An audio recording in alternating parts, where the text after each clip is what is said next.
Assalamu alaikum and good morning from Lahore. On behalf of Center for Critical Peace Studies at University of Management and Technology Lahore, I welcome you all to this special webinar titled Afghanistan, Lessons from the Past and Options for the Future. So 20 years since the US-led operation called Operation Enduring Freedom was launched in Afghanistan, Taliban are back in power. And what we have with us are enduring lessons on military operations on foreign lands. There were two concerns that originally drove us to hold this webinar. One was the misleading and one-sided narratives on international media about Afghanistan, especially the misrepresentation of the role of Pakistan in the Afghanistan situation. Yes. Secondly, we wanted to discuss that in the wake of the dramatic changes in Afghanistan, what are the future options for the key stakeholders in the conflict, especially what role Pakistan can play to increase the prospects of peace in the region. Regarding the role of Pakistan and Pakistanis in Afghanistan, I'm pleased to mention at this point that University of Management and Technology has recently taken the initiative to offer 100 scholarships to Afghan students, especially to Afghani girls, to get their higher education. And we hope that through such initiatives, we can help build trust and long-term peace in the region. We are delighted to be joined by Professor Isezaki Kenji from Tokyo University of Foreign Studies. He's a professor of peace and conflict studies. He is part of our Center for Critical Peace Studies Advisory Board. And it was originally his concern about the misrepresentation of Pakistan in the international media that drove us to hold this webinar. Thank you so much, Professor Kenji, for joining us. We are also honored to be joined by a panel of distinguished scholars of peace and security studies from Pakistan. The session will be moderated by Ms. Nida Sheikh, our senior officer at Center for Critical Peace Studies. Good afternoon from Pakistan and welcome to today's webinar. I am Nida Sheikh from UMT panel and also your moderator taking you through this session. Well, it's an honor for us to have such great personalities who have communicated, who have just consumed themselves to enlighten the society. Thank you everyone for accepting our invitation and just for being here. Let us formally begin today's session with a brief introduction of our guest speakers. First of all, we have Professor Isezaki Kenji from Japan. He is a professor of peace and conflict studies at Tokyo University of Foreign Studies. He has extensive field experience in conflict resolution as an NGO and UN worker. He directed the disarmament, demobilization, and reintegration with the support of the UN Afghan Assistance Mission and successfully disarmed 60,000 soldiers of the former Afghan military forces within just 2 years. Moreover, he has also served as a counselor of the Japan Center for Conflict Prevention and a representative of the Japanese government to the DDR Special Committee by the Department of Peacekeeping Operations at UN Secretariat in New York. After that, we have our second guest speaker, Dr. Shabana Fayyaz. She is currently heading the Defense and Strategic Department at Quaid-i-Azam University, Islamabad. She has contributed greatly to the field of terrorism, violent extremism, and non-traditional security issues. She is an author of book, Pakistan's Response Towards Terrorism, a case study of Musharraf regime 2020. Then we have Dr. Rabia Akhtar. She is currently Director of Center for Security, Strategy and Policy Research at University of Lahore. She is the member of Prime Minister's Advisory Council on Foreign Affairs and a non-resident senior fellow at the South Asia Center, Atlantic Council at Washington, DC. She is the author of a book titled The Blind Eye, US Non-Proliferation Policy Towards Pakistan from Ford to Clinton. Then we have Dr. Zahid Shahab Ahmad. He is currently a research fellow at Alfred Deakin Institute for Citizen and Globalization in Australia. Moreover, as a non-resident research fellow, he has also been associated with Institute of South Asian Studies at University of Singapore. His work basically is focused on peace and security in South Asia and the Middle East. Our last guest speaker who hasn't joined us yet is Mr. Sheryar Warraich. He is basically a researcher, consultant, trainer, teacher, and journalist. working in the field since 2004. Moreover, he has worked with national and international media groups, and he has also been working with the leading national channels in Pakistan and currently contributes to the news. On the other side, we have our UMT panel where we have Dr. Fatima Sajjad. She is currently Associate Professor and Director, Center for Critical Peace Studies. She is a researcher in the field of critical peace studies and peace education.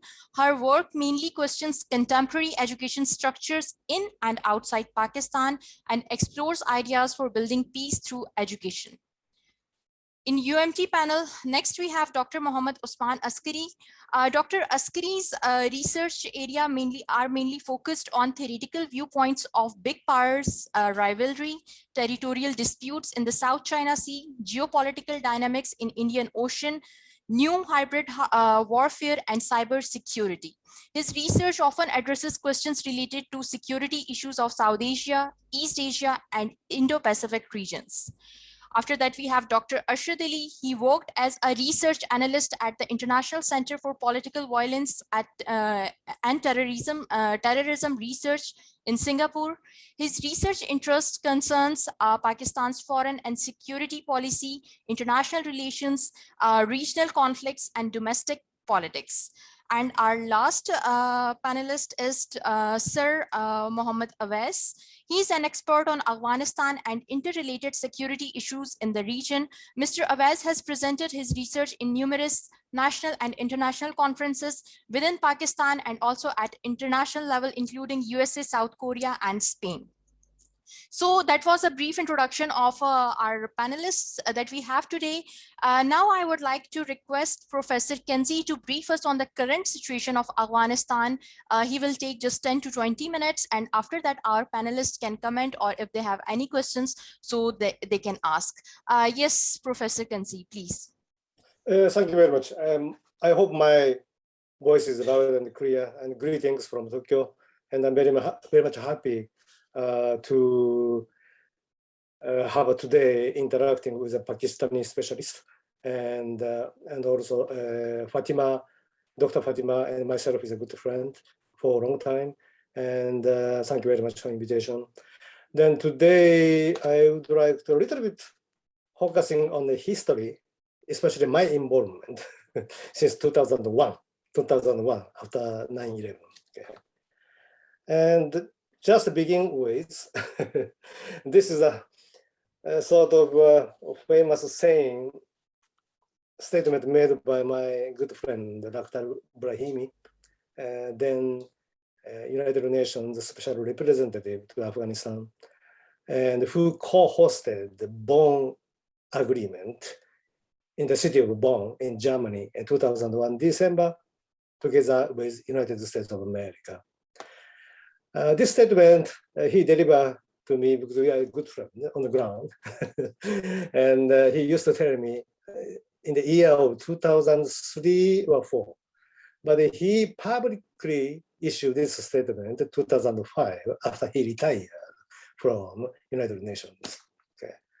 He says the most important things would have been have had the Taliban on the table of Bonn. It was impossible in November. Why it is impossible? Because US opposed it. Simple. Okay. To have them there, but in the hindsight, it would have been better. Yeah. So today we are talking about, inclusive government as a strong condition to the new Taliban. Okay. But we failed to create inclusive government at that time. Yeah. Those Northern Alliance warlords are busy to grabbing the post, the new post, defense minister, interior minister, all the ministerial positions. Okay, they have no time even to think of loser, which was Taliban at that time. All right, how we can expect a new Taliban to do so? This is the $1 million question. But I have been telling these things. But what was the result? A new announcement by new Taliban? Yes, it's not an inclusive government. of course, it's very hard to expect new Taliban to do so. This is my point. Okay. In that sense, we started a nation building in 2001 after 9/11 with this failure, first failure, that failure to create inclusive government. Okay. Anyway, Taliban, yeah, late 1990s, and Taliban, yeah, Taliban regime, of course, and the Pakistani, and also Saudi Arabia and UAE is the only 3 countries approved and this new regime. And also United Nations General Assembly's Credential Committee also sustained, postponed the decision. So there was no decision even in United Nations General Assembly at that time. All right. Then Taliban somehow hosted Al-Qaeda, Osama bin Laden, and other things. Then, as you know, 9/11 happened. Then US bombed. They just bombed. Okay, it's a coward. Okay, the who fought against the Taliban on the ground is a warlords. Okay, they formed Northern Alliance. Just like, you know, after the ousting Taliban towards the border of Pakistan, and Taliban regime collapsed. At this moment, we believe, not only me, I'm telling you, US forces on the ground, they believe war is over. They won over the Taliban. All of us believe. So we are now concentrating on nation building. Despite what Biden says, okay, nation building is a key motto of US and US allied forces on the ground. Nation building. We have to create a notion of nation where, in the land where there was no concept of so-called nation ever existed. Okay. That was our challenge. So Taliban, the threat of Taliban is over at that time. So we are now concentrating on nation building. So who are the threat to the nation building? Nothing but Northern Alliance, warlords. Just like they won over Soviet Union, same thing happened. They started the war again. Especially those warlords sitting one another together. Just like Atta, Dostan, they are the serial killer. They killed more than Taliban. They are the serial killers. They fought over the territory. Don't forget about Ismail Khan and Herat, many people. So it's a state of the civil war. Although all of them are sitting in the picture smiling in the interim, so-called interim government created in the Bonn Agreement, they are fighting actually. They are fighting.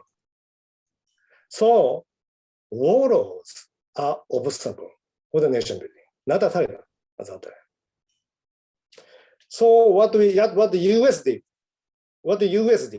is we made up. I was involved. US it's chaired by US Supreme Commander by the name of Carl Kenberry, who became a Supreme Commander of US Army Command on the ground. Later, he became a US ambassador to the Kabul before that Zalmay Khalilzad. after Zalmay Khalilzad. Okay, this is a blueprint of nation building, so-called SSR, Security Sector Reform. Okay, how to build a new Afghan national army. This is the US's responsibility, and national police, Germany, judicial, Italy, and we knew that main source of those warlords fighting one another is narcotics. So we have to counter the narcotics. This is a part of security sector reform. So UK took that responsibility. The most important component at that time was a DDR. Because although US was busy and Germany is busy creating police and army, warlords are much bigger. They have much more sophisticated weapons. So we have to disarm them. We have to unite all the ammunitions, especially war weapons. We call it the heavy weapon. Scud missile, tanks, artillery more than diameter of 100 millimeter. Okay, those we call the heavy weapons. Has to be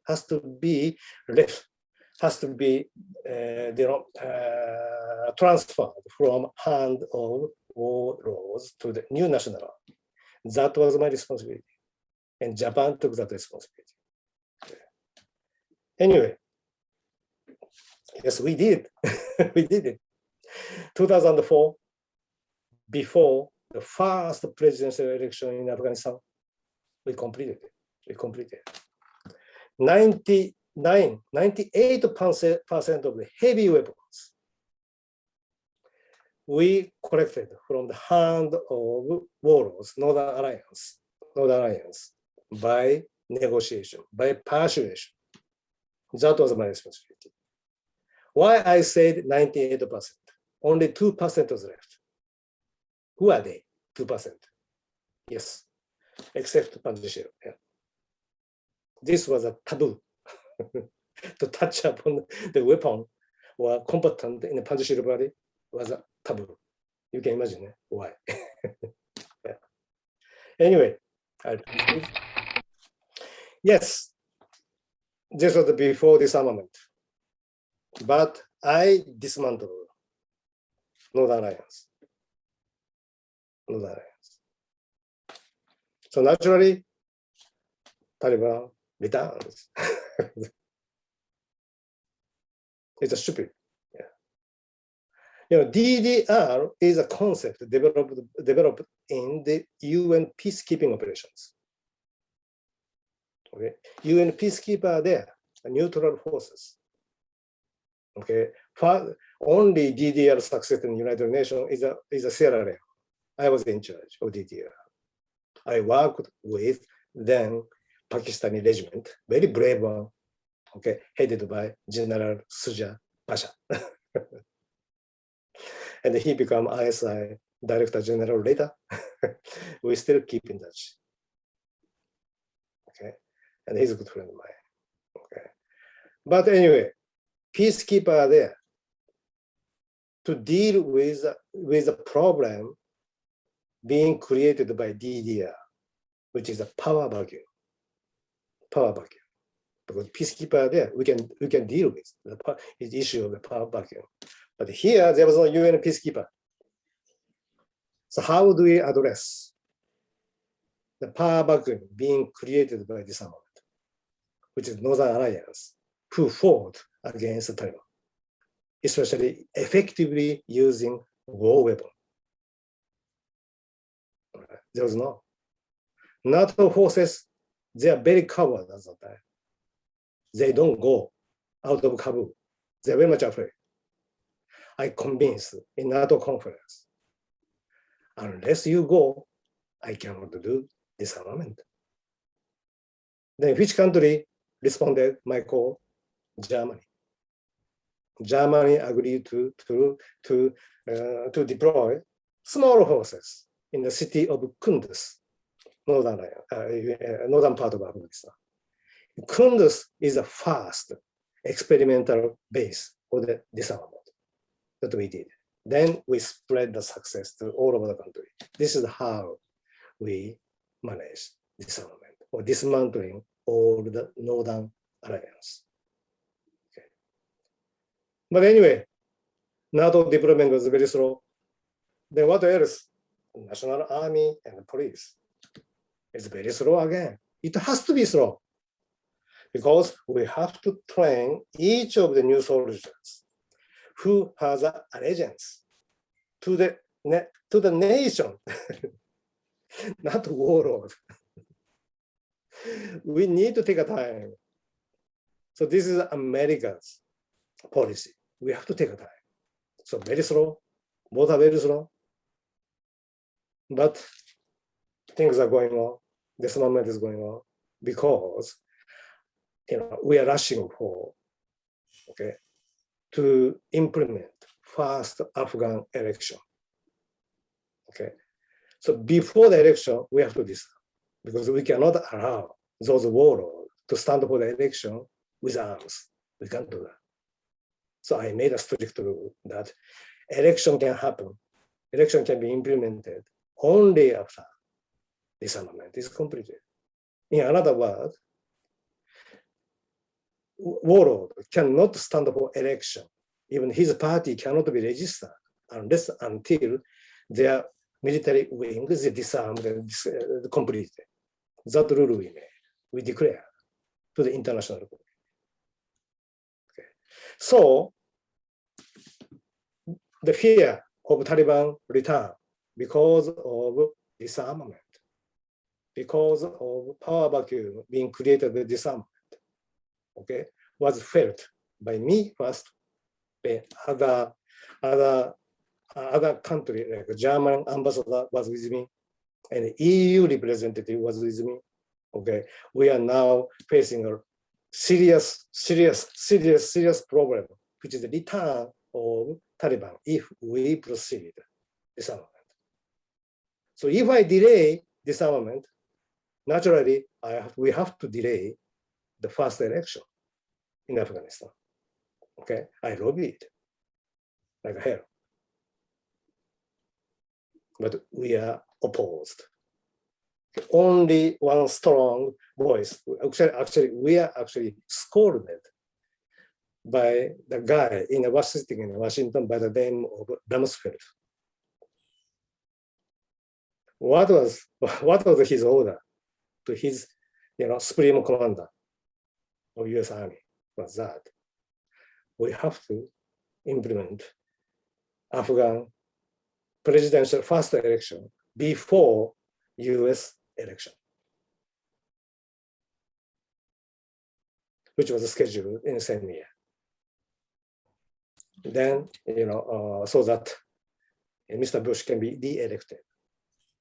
So we couldn't change anything, the schedule. So disarmament went ahead. Okay, then Taliban came back. That's all. Then getting bigger and bigger. 2004, we finished disarmament, dismantling all the Northern Alliance. Then power vacuum has been created. Following year, 2005, all of us on the ground acknowledge that return of Taliban. This is an undeniable fact. Okay. We have to face 2005. Then that is going on. Then NATO officials, generals on ground, okay, started whispering one another that there won't be any military victory. The year first I heard of this voice from NATO general, we are keeping touch. Okay, in the year 2006 and 2007, there won't be no military victory. Then Mr. Karzai upset Mr. Bush by issuing 2007 amnesty. So please, Taliban, you are our brothers. We will forgive you. Please come back. Okay, Taliban, Karzai started making his own effort, also called reconciliation. Of course, Bush was not happy at all. Then Obama's attempt to exit, this was his electoral promise. Okay, so what Obama did first after he became president, yes, he's contrary to what he said, what he promised with American voters. He send more troops.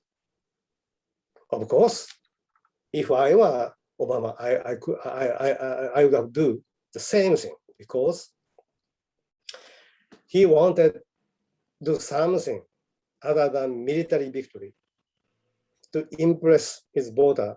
Yes, enough. So he was hoping successful implementation of second Afghan presidential election, August 2007. So he sent additional troops to keep to secure okay, a feeling of the voters. And what was the result? The voting rate was less than half of first election we did. So from everybody's eye, this is failure. So he decided to send another 30,000 troops. Okay. Self-imposed deadline for withdrawal. Okay. Your president is declaring additional troops. At the same time, he's saying, after 2 years, we will withdraw. So defeated already.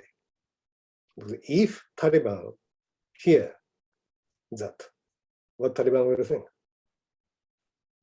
This is a self-defeating statement. Then doubling ANA, ANP, National Police, and National Army, doubling, tripling. That started. So now the ANA target strength story began. In SSR 2002, which I'm showing you, okay, this was America's decision. Okay. New Afghan army's strength should not exceed 70,000 in 2002. The reason is very simple. Afghan cannot afford a big army, that's all. So not more than 70,000. This was the US Army's, the war planners convicted idea. Look at financial sustainability for future Afghanistan. Then 2005, as I told you, 2004, power vacuum has been created. Then return of Taliban is widely felt. US increase to 80,000. Yes, toward the end of Bush, it became more than 100,000. Yes, towards the Obama administration, more than 200,000. You know what today? Today means before 15th August, before entire ANA collapse, 300,000.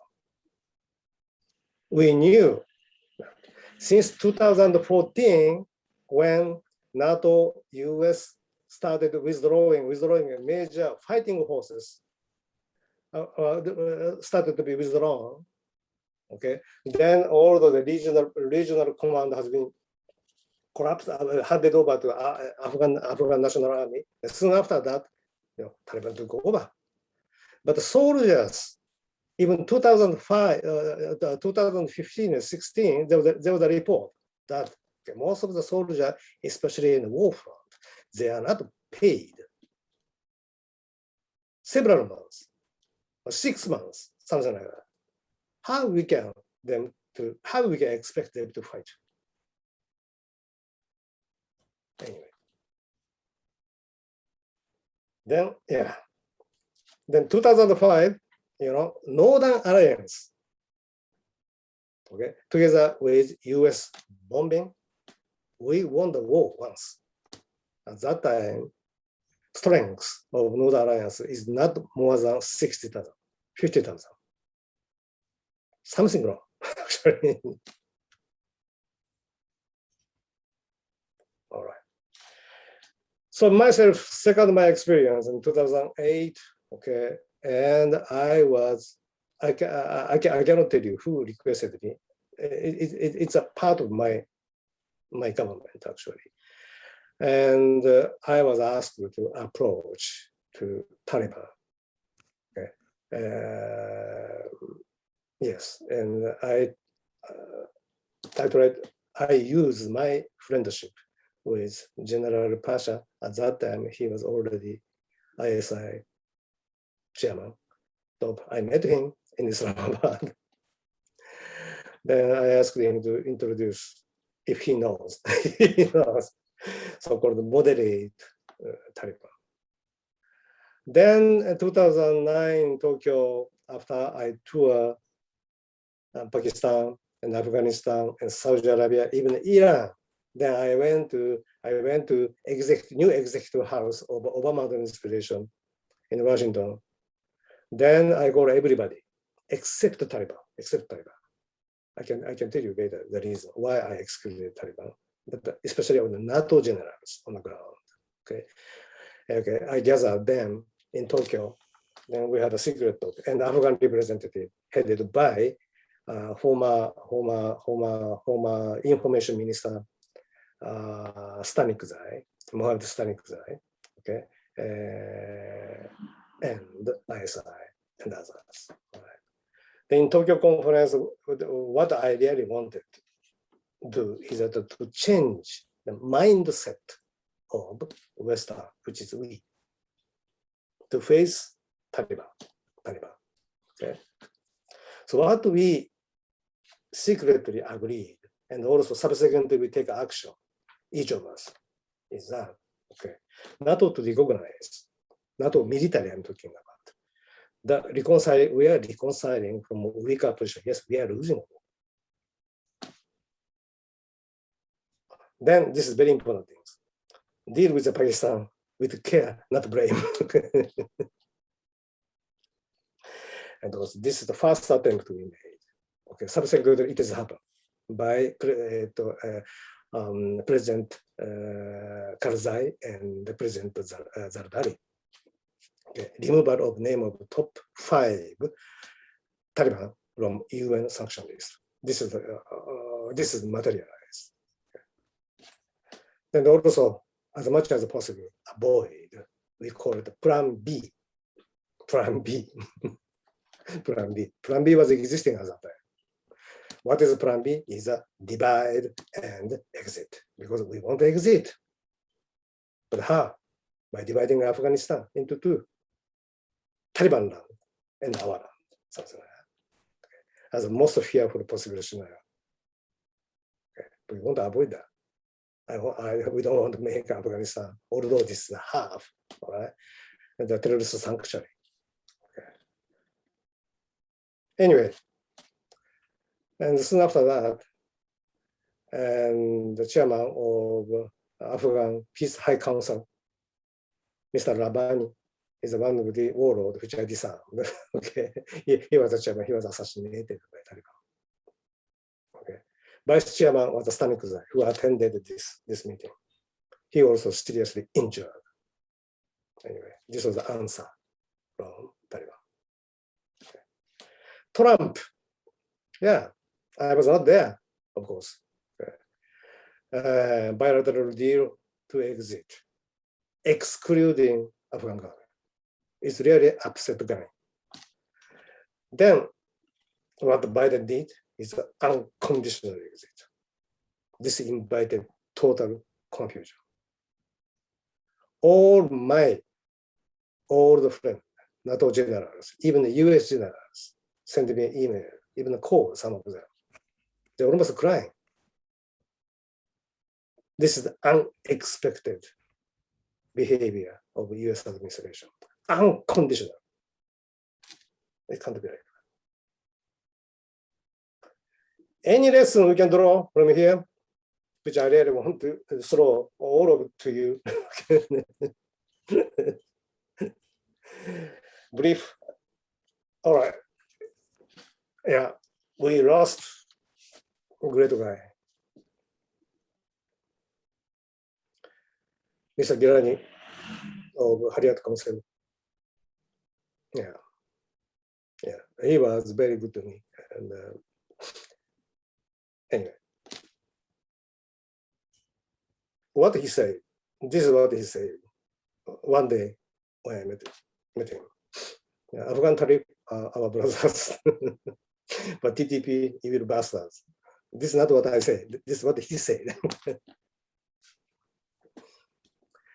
Yeah, and we have to really strategically, maybe academically first, we have to really distinguish between the terrorist and the insurgent.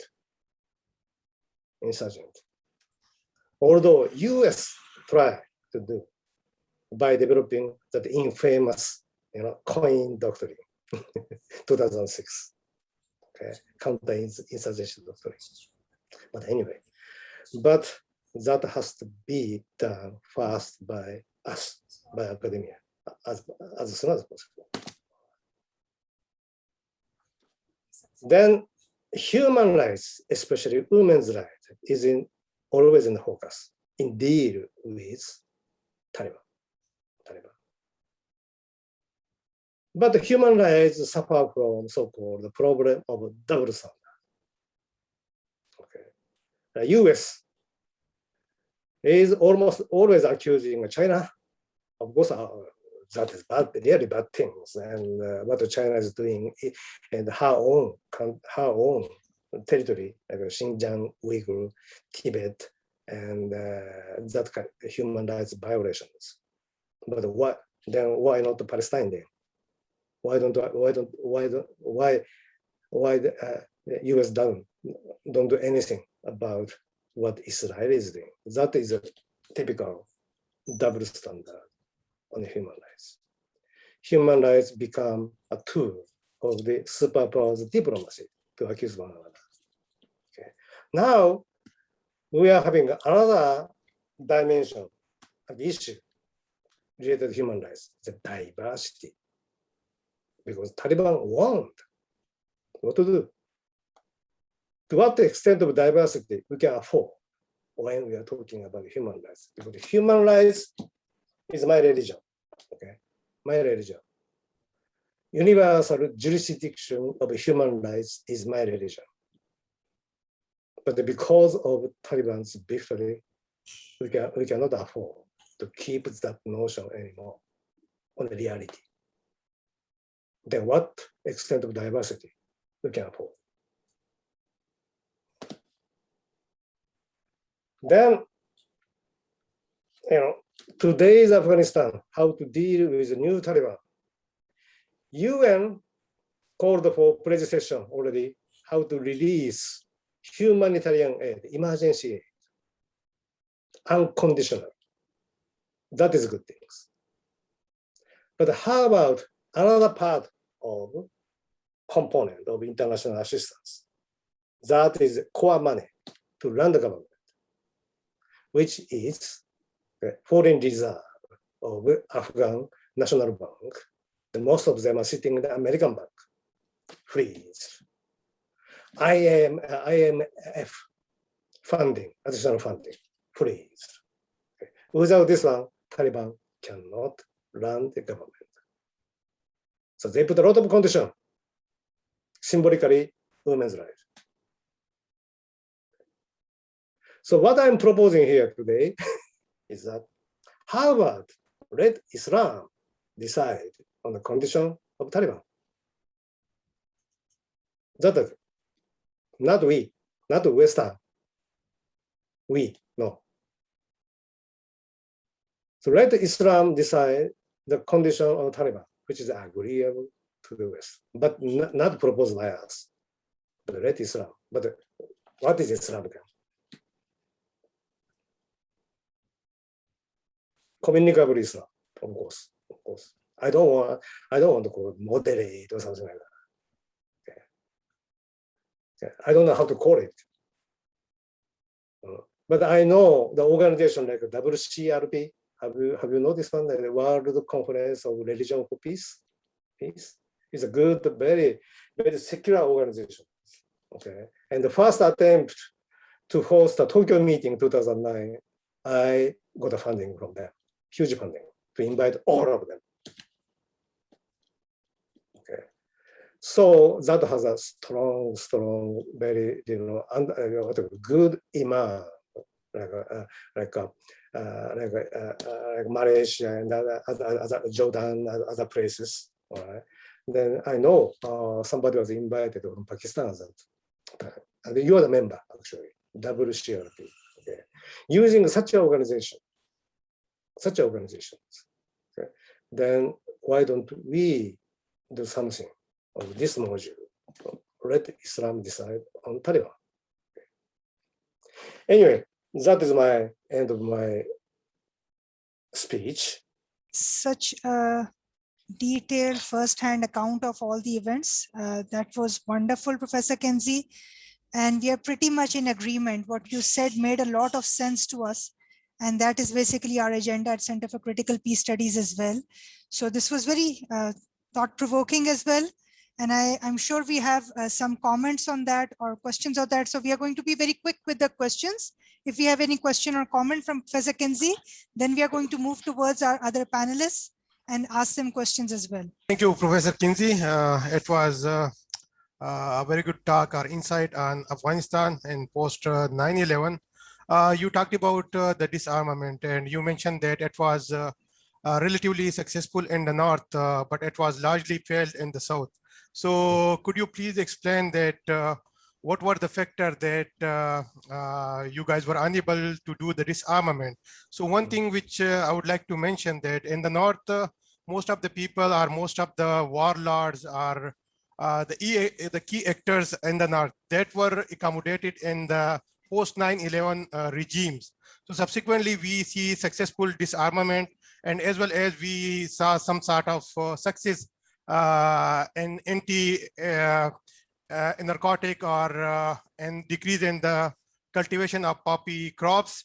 But that was largely, we can say, failed when we talked about the south. So do you think that that what were the factors that you were unable to accommodate the people from the south and post 9/11 regimes? Was that the case, or there were some other factors? This is a famous saying by an American general. It's actually General Carl Eikenberry.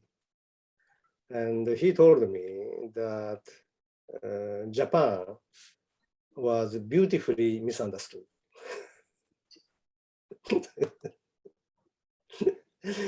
Japan is, as you know, is a part of the United States of America. You know, after Second World War, okay, U.S. never get out of my country. Okay, militarily we are really one. Okay, we are part of the United States. All right, but Afghan don't see in that way. We are the only U.S. allies, okay, who didn't send our troops on the soil of Afghanistan. All right, that is one thing that he told me, that Japan was beautifully misunderstood. So power of persuasion was special to us. That I noticed at that time. But at the same time, we created a sort of idea of evils, because we are frequently accused by Afghan National Human Rights Commission, which is created by the United States. Okay, because we are putting our ODA, official development aid, to our world, even to benefit commanders, middle class commanders, who are, if in a normal time, was a war crime actually. They're the war criminal actually. All right, and we did such a such an evil scheme at the same time to convince, especially middle class commanders under the big war. Of course, big war had a lot of power, although we deprive their heavy weapons. Okay, they can still mobilize the men, and Kalashnikov keep on coming in because RPG also keep on coming in. All right, but the important thing is the war weapon that we focus on this one. And also give this is the way to convince. If you disarm heavy weapon, you can be a politician. And all the international community will celebrate you being a politician. Okay. And of course, reintegration package, yes, we did like a hell. using Japanese money. Yes. But northern part of Afghanistan is disorganized, actually, as you can imagine. Northern Alliance is mostly in the northern part. And their military structure, chain of command, is really, really sound. But if you go to the south, it's very disorganized, very disorganized. So,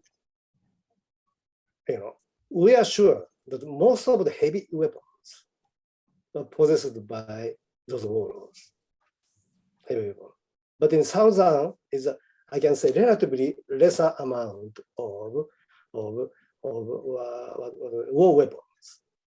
But we can identify the war weapon even from the satellite. We can identify that. So we are very much confident. But I can say most of the heavy weapon was concentrated in northern part. But the south part is I don't have even confidence actually. I have a confidence on the heavy weapons because it was concentrated in north part, but the southern part is a total mess. Anyway, I don't know whether I answered your question. Okay, thank you so much. I'm sure we have so many questions from this very interesting presentation, but we are limited by time. So I'm going to request Dr. Shabana, if you can, and Dr. Rabia, if you can be very quick with the question. We don't want to miss your questions. But so Dr. Shabana, maybe you can go first. Yes, just a very brief question, very interesting talk, Professor Kenji.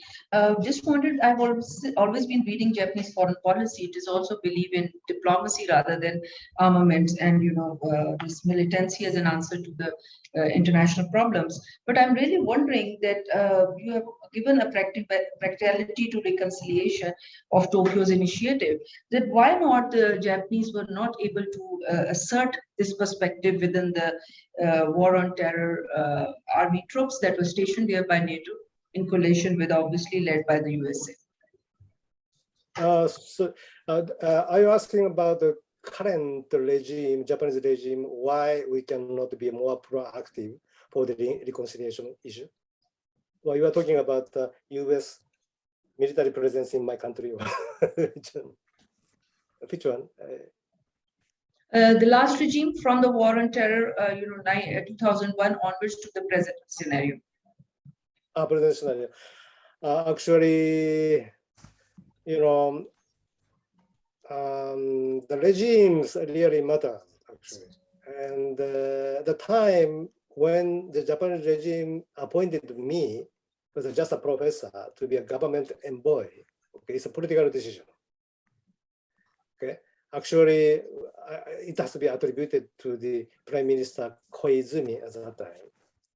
All right, but since then, we are suffering of absence of strong leadership in this country. Every year, almost every year, we change the Prime Minister. Okay, the political instability actually affects our foreign policy, foreign diplomacy, I can say. All right, but we don't have a guts to stand to say something because of the absence of leadership. Okay, more and more, how do you call, subjugation to the United States of America. We don't say nowadays. We don't say no, anything to the United States of America because of absence of leadership. Can we have Dr. Rabia's question? I can pass. It was something similar to he has already answered. So that's all right. Okay, then maybe we can start with the questions with the other panelists. Dr. Zahid Shahab, good evening. My question is from you. Judging from what Taliban have been saying and doing since they entered Kabul, in what sense do you think Taliban have or have not transformed over the years? Like recently, there is a lot of debate on that. So what is your take on that? This is an interesting question, and I think almost everyone is asking about it, whether there is Taliban 2.0. So we have to answer this, we have to see how they were actually when they were 1.0, or I'm still not saying if they are 2.0 in any case. I'm not making any such claims. But if you look at how they managed the Islamic Emirate of Afghanistan during 1996 to 2001, a couple of realities stand out very clearly. That they were diplomatically isolated. Only 3 countries had recognized them, as Professor Kenji also mentioned in his presentation. But mainly they were relied on Pakistan. A lot of our advisors were there in their ministries in terms of human resources to run day-to-day sort of work. But if we look at how they implemented Sharia, and I don't see that ideologically there'll be any different this time around. So, for example, of course, they won't allow the consumption of pork, alcohol, and so on, because they are haram in Islam. And also the restrictions also included, forbidding music, television, movies. A lot of even cinemas were turned into mosques during the Emirates time. And of course, there were restrictions on girls' education and so on. But most importantly, we have to also look at some of the positive things they did when they were in the Islamic Emirate of Afghanistan, if we are calling them 1.0 back then. I think one of the most important things were how they went against the drugs, especially around 2000. There are many factors, of course, in the international market. The price of narcotics had gone down, so of course that was one aspect. But another was they literally went after drug users and the drug mafia, you can say, or the traffickers and so on. And this is similar to something they're doing now. So what has changed? If it's Taliban 2.0, I can call them actually maybe 1.5 or something, because I'm not very optimistic considering in the direction in which they are going. But if we look at, I think diplomatically they have changed a lot. Perhaps they learned from the past that they were over-reliant on one neighbor, especially Pakistan. And through their Doha office, they established relations with other countries, especially, of course, Qatar, because their office was in Doha, but also with Russia, with China, with Iran. I think that played a key role in the manner in which you see a change in them. If you look at their public relationing, I think that has changed a lot. Their use of Twitter, they are almost on every TV channel from India to Pakistan, on CNN, BBC, Al Jazeera. They are everywhere. So I think public relationing is very important. If you recall their very first press briefing in Kabul after they took over, and in Q&A session, they allowed Al Jazeera's female reporter to be the first one asking the question. So they know the game to a certain extent. But then they are not playing the game in other matters. If you look at the first, setup interim government that they have created, despite all the pressure from neighboring countries, is also from Pakistan to create an inclusive government. In their 33-member team, they only have 3 non-Pashtuns, including 2 Tajiks and 1 Uzbek. So that leaves out actually a lot of ethnic groups, especially Hazaras, and perhaps that's also responsible for different statements coming from Iran. Since the fall of Panjshir, there have been protesters outside Pakistan's embassy, although only 100 or so. But still, international media looks at those aspects. So I think, they could have played the game, in my opinion, to begin with. But again, Pakistan's leverage is going to decrease a lot because they have more diplomatic relations. And also economically, of course, Pakistan cannot help them much. So China has to, come in, and they have already promised $31 million or so. But I think Pakistan's leverage was because of 2 key reasons. Like in Pakistan, there were some Taliban leaders and their families were here, and now they have returned. So that leverage is gone. And in terms of, Taliban's new approach, they want now more recognition than they had in the past because of their diplomatic relations now with more countries. They're expecting more than 3 countries to recognize them. Okay. So, of course, they are dependent on these key diplomatic relations with Pakistan and, of course, Russia and China to help them in the process. So I think they have changed in certain ways, but they are very rigid in terms of course, they are going to implement Sharia, I think, in the same manner in which they did before. We can also see in the universities and colleges, there's segregation, gender segregation, and so on. Some attacks on Hazaras, and also attacks on journalists and so on. So I won't say that they have completely changed, but they have slightly changed by virtue of their, I think, international exposure. Thank you, Dr. Zahid. Yes, sir, Awais. My question is from Dr. Rabia and Dr. Shabana as well, that how do you see this situation for Pakistan, that whether this situation is impacting the Pakistan's foreign policy in this situation is impacting Pakistan's foreign policy and allowing Pakistan to play a more constructive role in this region? Thank you so much. Can I go first? Yes, yes. All right. So first of all, thank you, Professor Kenji, for an enlightening presentation. I learned a lot from it. And hello to my fellow panelists, and thank you to UMT for organizing this. I think with respect to Pakistan, there is a lot that Pakistan has done, especially with respect to the current scenario in which Pakistan's evacuation efforts have been outstanding in Afghanistan.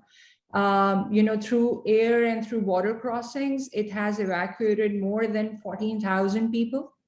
It has conducted more than 400 plus special flights. It has evacuated officials of various international organizations. It has evacuated people, 32 plus nationalities out of Afghanistan in this, since August, since the Taliban have taken over. It is currently maintaining a 24-hour consular services, the only country that is doing it. It has extended its visa services. It has reserved its hotels and hostels for people that have been evacuated. And it has kept the ground lines of communication open. Now, the two things that I think Pakistan, what is visible change in Pakistan's foreign policy stance with respect to Afghanistan are two things. First, it has distanced itself from the kind of image that Dr. Zahid has talked about, Pakistan's influence, which everybody thinks that Taliban are some sort of proxy for Pakistan. So Pakistan has tried to distance itself from that image. And by distancing itself from that image, it has created, and that's number two, it is trying to create multilateral stakes in what happens in Afghanistan. So it is not going to recognize Taliban unilaterally. It is not even going to recognize Taliban if China does so, because it wants a consensus-based, multilateral, regional allies sort of consensus to recognize Taliban. And I think that's a big strength of Pakistan's foreign policy approach to the entire Afghanistan issue at this point in time. And Pakistan keeps on looking for acknowledgements for its role in the peace process, but we don't see that acknowledgement coming. I don't know why do we keep on waiting for it? Why do we have these expectations even from the international community and from the US especially? You all have been following the congressional testimonies that are happening. And from the fall, I won't call it fall of Kabul. I don't like the terminology. I would say takeover by the Taliban of the government, of Ghani's government. You have seen the word scapegoating because we were so convenient to be scapegoated. And the congressional testimonies also point out to, scapegoating Pakistan and continuing to do so. I think we shouldn't be distracted by what the international community is saying about Pakistan. We shouldn't worry about the acknowledgements that aren't coming, and we should stop asking the world for them. I think Pakistan in its immediate neighborhood, given Afghanistan, has the largest stake in the stability. The kind of foreign policy approach with respect to geoeconomics that we have set ourselves on cannot be achieved if there is unstable Afghanistan. And for that, whatever help needs to be provided to the government in Afghanistan in coming months, Pakistan should provide. And I think Pakistan will, because stability is absolutely critical for Pakistan. So I'll just make these 2 points and I'd be open to more discussion on it. Thank you. Thank you, Dr. Rabia. Yes, Dr. Shabana, please. Yes, very interesting question. And yes, Rabia has very effortlessly pointed out the two very dynamic points or the challenges that Pakistan foreign policy faces. I'll take up another outlook. Like I feel that it is our foreign policy is always mixed with our security policy challenges. And it is, in fact, it is a fusion of both. And when I say fusion of both, it is a mix of internal and external challenges that Pakistan faces on internal and external fronts. And in fact, it is also mixed up with who plays the game within Pakistan by our hostile actors. On the internal front, two important challenges I will say that is again mix of both is number one is the more bombing attacks or the terror attacks on the Pakistan soil. We have seen 3 at least or more in Balochistan and elsewhere in Pakistan. And in fact, they were immediately claimed by the TTP and some were pointed out to be linked with the ISIS and or the ISKP. So this is one thing. And the other important point is the border management. Although Dr. Rabia Akhtar has very clearly stated that Pakistan has done the maximum, but on the ground, we are really confused even in the air that who is the genuine Afghan refugee, the civilian who really wants to fly out from troubled zone in their homeland, and who is in guise. So we have not come up with any biometric or any system that can relate to the identity because unfortunately, even in the past years and so decades and decades, we have not segregated the indigenous Afghani from the troublesome Afghani or those who are being acting as the used as the front man by other hostile actors who are against Pakistan. This is number one.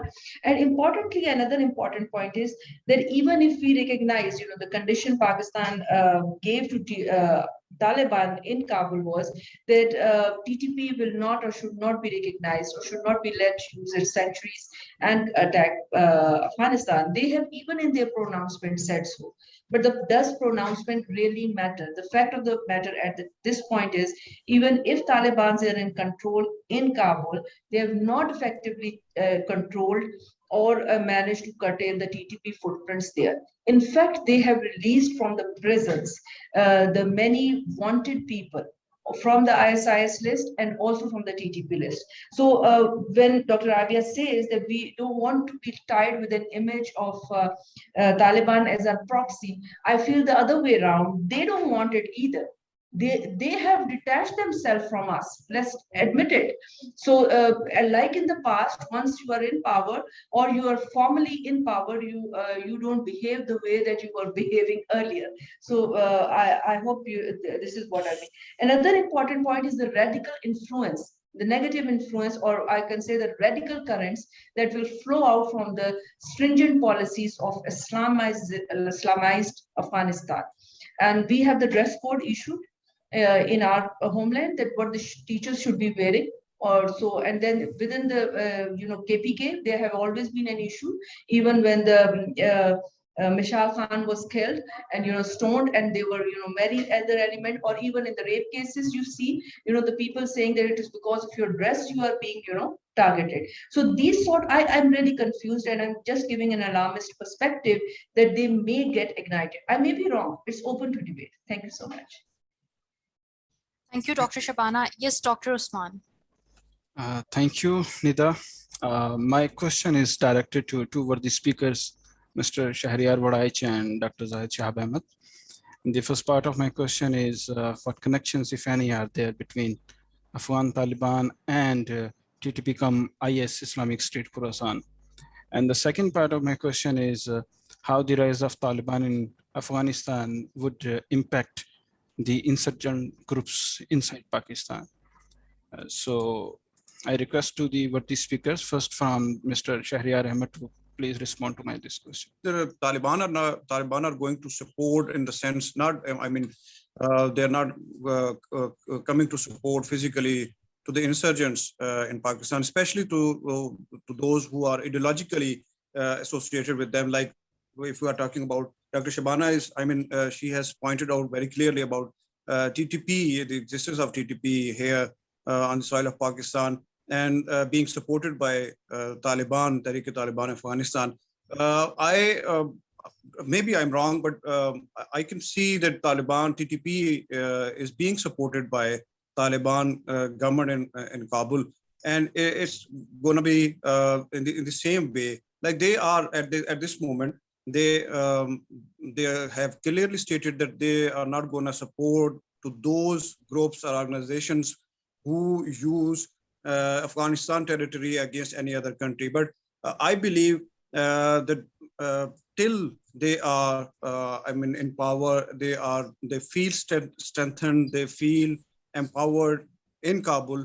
The situation is going to change because they have not done anything, like Dr. Shabana has pointed out about the attacks being done by the being operated by the TTP against Pakistanis.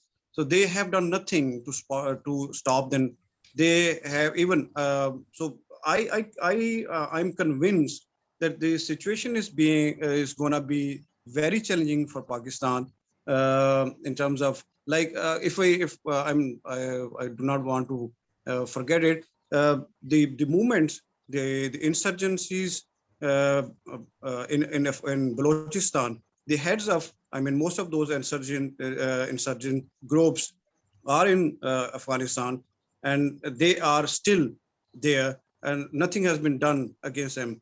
So the Taliban at this moment, because if we see ideological movements and the support of Taliban and obviously those groups who have been working with them in their struggle, they are not gonna I mean, disband them or disown them. So the situation is not clear. The situation is not easy for Pakistan. It's going to be complex and very challenging in the future.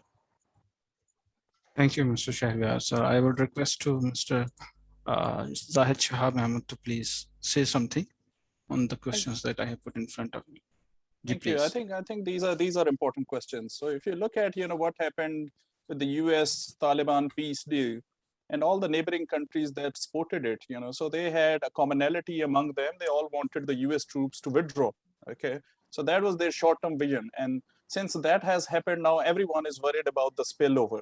As far as Bangladesh and also India, Pakistan, China, and so on, everyone has shared concerns with reference to how this is going to inspire Islamists in their countries and lead to maybe more radicalization and extremism and terrorism.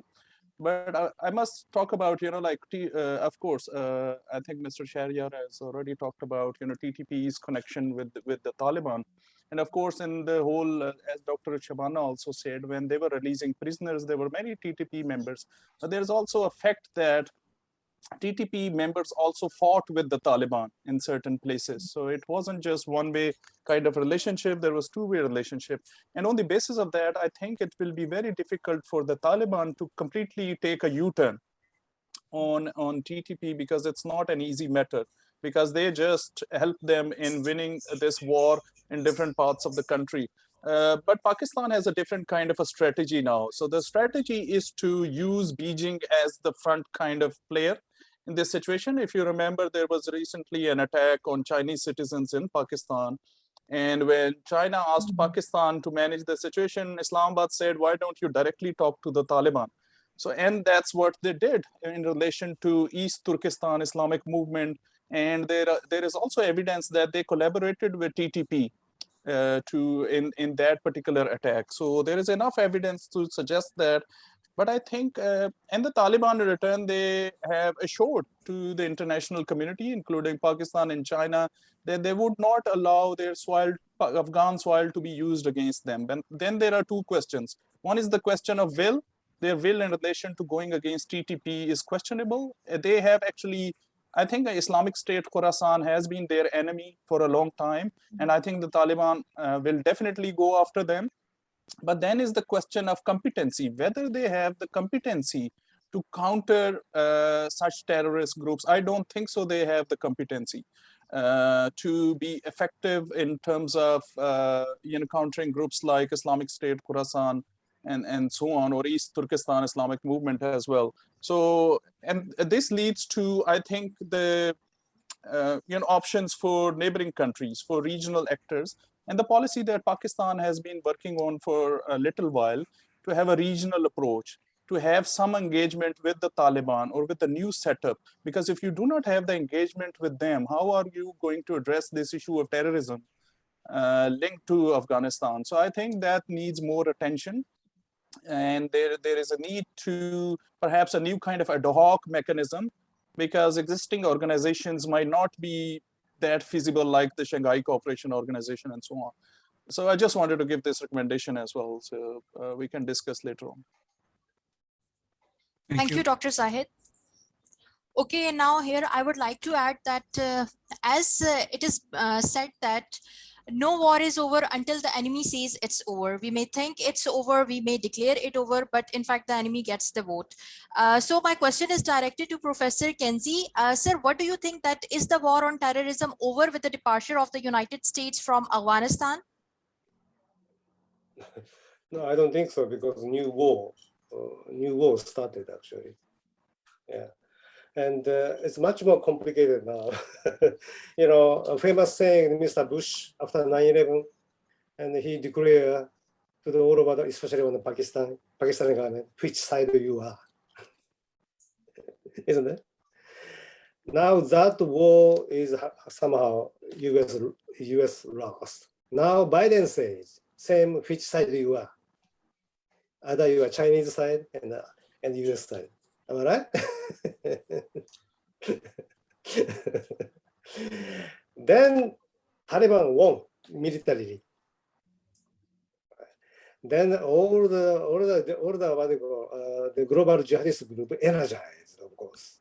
What's happened? The statement made by those in the Syria, and many other, especially, yeah, even the Africa. So new beginning of the war, actually. Very complicated, I think. I think very complicated.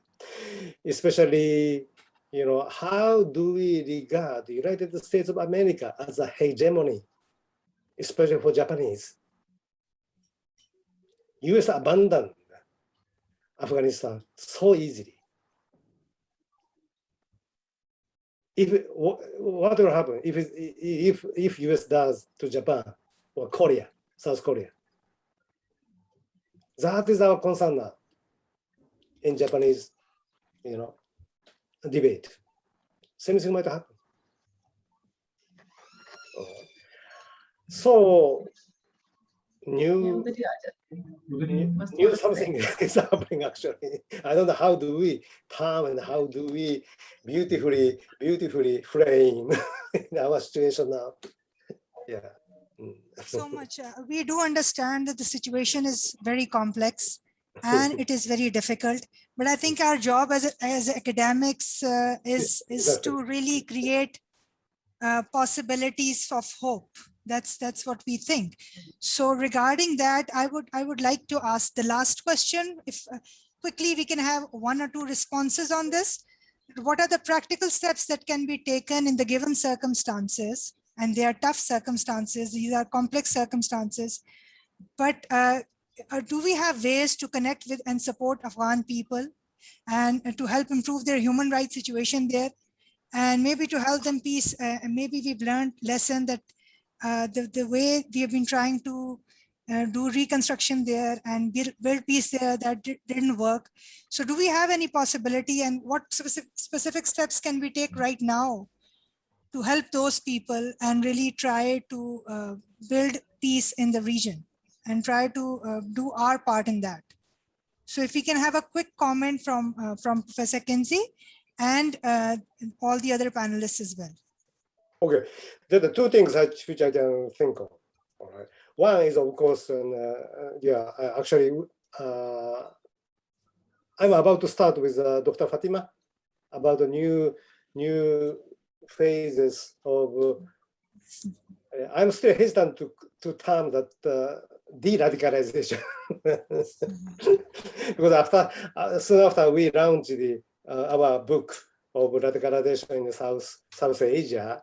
And 2 days after, you know, one of the top army Indian general say that they are creating the de-radicalization center in Kashmir. So I'm a bit hesitant to term what we are doing the de-radicalization effort or not, but something like that we have to really academically explore, all right, more as an educationalist.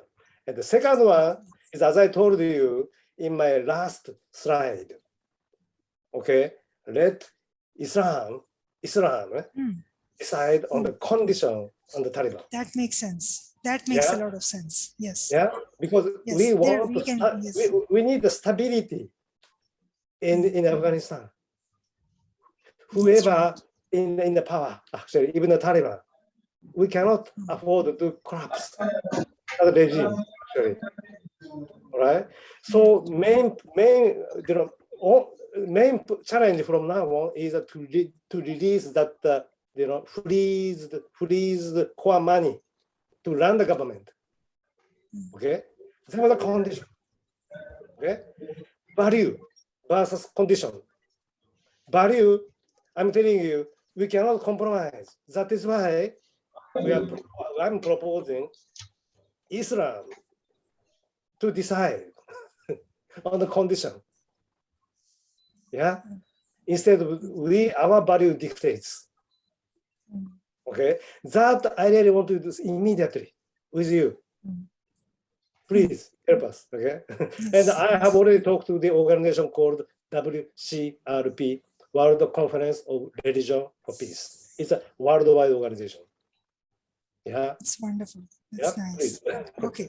Okay, so I think it's good if we end on a note of hope for the region, for the world at large as well, and hope that we have learned our lesson from this 20-year saga in Afghanistan. So if you have any final comment from any other panelist? Madam Shabana. Okay, yes, please go ahead. I think we need to have stop both international community like Professor Kenji sitting in the West, Far East, and the people like us on this part of the stop the blame game. And we can do it an inclusive narrative building. Though this is a very, very wishful thinking, but we as an intellectual, I really feel we need to invest in that. We have to stop writing the editorials and others who has won and the lost. We have to invest into a constructive engagement. Thank you. Thank you so much. Thank you so much. This was, we totally agree. Dr. Rabia? Yeah, I'll also be very brief. I think, what the world has probably realized after 20 years that there is no kinetic means by which peace can be achieved. So what are some of the non-kinetic means? I think a change of mindset needs to be brought in, because after the August situation, the world is again bringing in clash of civilizations and clash of ideologies. It isn't that. It is not a clash of civilization. It is not a clash of ideologies. We keep demanding from the Taliban inclusive government. What inclusive strategy has been put forward by the international community to assimilate the Taliban or the government there? There is absolutely zero. So what is our end of the bargain as partners in an international community? So they are reaching out. They have never governed before. They don't know what democracy is. They don't know what a ballot is. They don't have foreign policy. They don't know what alliances are, what is power. They don't have a health strategy. They don't have an education strategy. So they're reaching out. They're showing you that they're open. And what are we throwing back? That they're not progressive enough, that there are women issues. So I think there is a change of mindset with which the international community needs to approach the Taliban or whatever government that takes shape in coming months. Proactive, inclusive approach from our side as well. Thank you. Thank you so much, Dr. Rabia. I think we are all in agreement on that. Thank you so much. So especially with reference to what Professor Kenji said about de-radicalization, I think the terminology has to be something that is more acceptable to the Taliban. In recent weeks, we have seen that Qatar has taken a lead, and I think Arab countries are here well placed, because the Taliban, they still, I think, look towards Saudi Arabia as a model, or Arab states as models in terms of the Sharia they want to implement, especially Saudi Arabia. And I think they need to also understand that Saudi Arabia itself is changing. Now women can drive there, and a lot of changes are happening. So their goalpost has shifted, I think. And most of their, I think, Talibs, because they were in caves, they were fighting the guerrilla warfare and so on. I think through Pakistan or through Gulf countries or the Organization of Islamic Cooperation, there should be some kind of capacity building for or focus on the Taliban, because if some of them are changed, we can have some hope in relation to the kinds of internationally accepted norms and values that we want to promote in Afghanistan. So I'll just end here. Thank you. I am immensely pleased to share with our wider audience that meanwhile, UMT is playing a leading role in facilitating Pakistan's effort to support Afghan people. Like recently, UMT President Mr. Ibrahim Hassan Murad has offered 100 scholarships for Afghan students. Likewise, from the Forum of Center for Critical Peace Studies, I'm making an announcement that Afghan scholars, researchers, and students are more than welcome to join our forum, because we believe that empowering the new Afghan generation through education is the best possible contribution that can be made recently for promoting peace and stability in the region. Conclusively, I'm grateful for the time and efforts that all of you took to share your thoughts and experiences. Your comments were specifically more helpful and valuable to those who are currently doing research in the field. And I must add that your ability to talk on the topic in such a fascinating way actually produced one of the most memorable afternoons in the history of our webinars. Have a great day ahead. Take good care of yourself. Signing off here.